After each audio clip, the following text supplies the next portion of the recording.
I was thrown into the apocalypse. This game allows only one winner. Players rush to choose superpowers. Only I chose infinite wealth. Everyone mocked me as useless pre-apocalypse. They didn't understand. Zombies were never the real threat.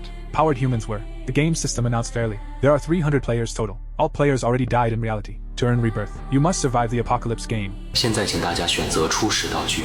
I quickly scanned the shelves for abilities. Players scrambled for powers, rushing to grab them. 1 second late, and your power is gone. Lightning strikes, cooking, teleportation, healing. Abilities were disappearing fast. I flipped to the last page. At the bottom of the shelf, a single gold coin lay. It read endless wealth. I grabbed the coin without hesitation. Alongside me, others who died on the bus arrived. Class President Chui Yinrui picked mental control. He turned and saw me collecting the gold coin. 你也太财迷了吧，都进入末世了，钱有什么用？ Before I could speak, his gaze shifted to Lu Rian, the class beauty. She chose the power of love. 我可以获得人类的爱，甚至是丧尸的爱，有真爱护体，我死不了。 Once all the items were claimed, the system's voice echoed again.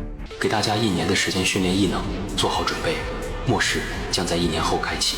请注意，这个游戏只有一个胜者，最后活下来的玩家才有资格获得奖励。 As soon as I heard this, the expressions on everyone's faces turned complicated. In this game, there are no friends. Everyone is an enemy. I quickly left the scene and began my survival plan. On the world map, I kept searching. Finally, I found a small island in the middle of the Pacific Ocean. The island was just the right size, a solitary island, stable and low-lying, with a natural flat area perfect for building an airport. I didn't hesitate. I bought the island for 10 billion and named it Future Island. I claimed I was starting a tourist project, bought 10 large cruise ships, and signed construction agreements with NPCs. I made the NPC executives sign confidentiality agreements. They had no idea about the location of Future Island. Workers worked day and night to prevent the island from being located. I bought jammers in advance and confiscated the workers' phones. The fortifications were camouflaged, invisible from satellites. However, those were just smoke screens. The real underground fortress could withstand nuclear and biological attacks. Even with the toughest zombies, they couldn't break through the 5-meter steel walls. To solve the energy problem, I installed wind, tidal, and nuclear power systems on the island. Additionally, I stocked up on 100,000 oxygen tanks for emergency use. The underground facility was divided into 12 separate chambers, so if 1 or 2 failed,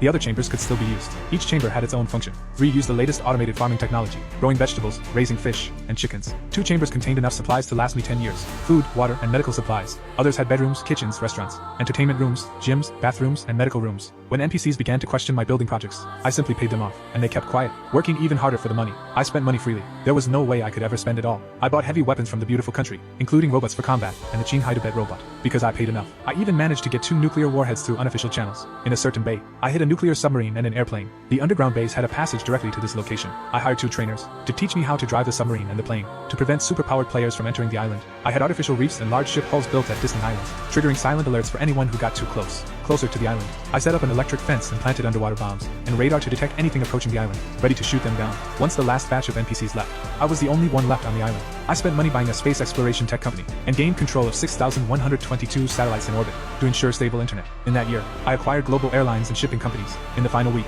I ordered the destruction of all planes and ships. Everyone around the world knew the first payment had wiped out all long-distance transportation. NPCs thought the richest man had lost his mind, but only the players understood. This global tycoon was also their competitor. On the player world's chat interface, a small window popped up. 那个全球首富是你吗？ Only he saw I chose infinite wealth. I didn't care about him. A week later, the apocalypse arrived. Hundreds of billions of players were eager to try. 300 player names and IDs flashed on the screen. I'm number 99. Chui Yingrui is number 100. Lu Rian is number 101. Attention, the apocalypse has begun. The game will continue until 1 player remains. No one expected. The apocalypse came as a massive flood. From north to south, floods ravaged. Like the ancient mythical deluge, Future Island had heavy rain. But it was small, and the rain stopped quickly. The clouds cleared, and the island remained safe. The ability users were completely stunned. 系统，在大洪水里，我们的异能有屁用？对啊，系统，你不讲武德。我有说过，末世一定是丧尸病毒吗？ Everyone was silent. Unlike others, I arrived with assets. They trained their abilities and tried to make money. It wasn't easy, and their supplies were limited. Only a few players, involved in illegal activities, managed to get a villa. They built a shelter in the basement, but when the flood came, the basement was the first to drown. Meanwhile, I was grilling hot pot and watching a live stream. I saw the streamer hiding behind the curtains, secretly broadcasting the situation in the building across. A player was controlling fire to grab supplies. 老铁们，这不是特效，也不是 cos， 这是真正的异能人。他原本是我们小区的保安，现在他在用火破门，这是他抢劫的第10家。The ability users attracted NPCs. A squad of SWAT officers arrived on rescue boats. They surrounded the building with guns drawn. 老铁们，我是第一次看见枪战，这保安的火太厉害了，顷刻就把大铁门融了。The SWAT team stormed the building. Gunfire erupted, and glass shattered everywhere. Explosions rang out in waves. Suddenly, a figure flew out of the top floor. plummeting into the flood below. Moments later, a player's name turned gray on the game screen, indicating their death. In the player world chat, Shui Yingwei messaged me again. 我们结盟吧！你看，我们是同班同学，编号又相邻，我们结盟肯定可以撑到最后。你明明看得见啊，回个话啊！我的精神控制能力很强，你没有异能，到时候可以让我帮你对付其他玩家。 I ignored him, just like his eyelashes. In the end, it was only the two of us left. He used mental control to knock me out, becoming the sole victor. Did he underestimate my intelligence, or overestimate his own?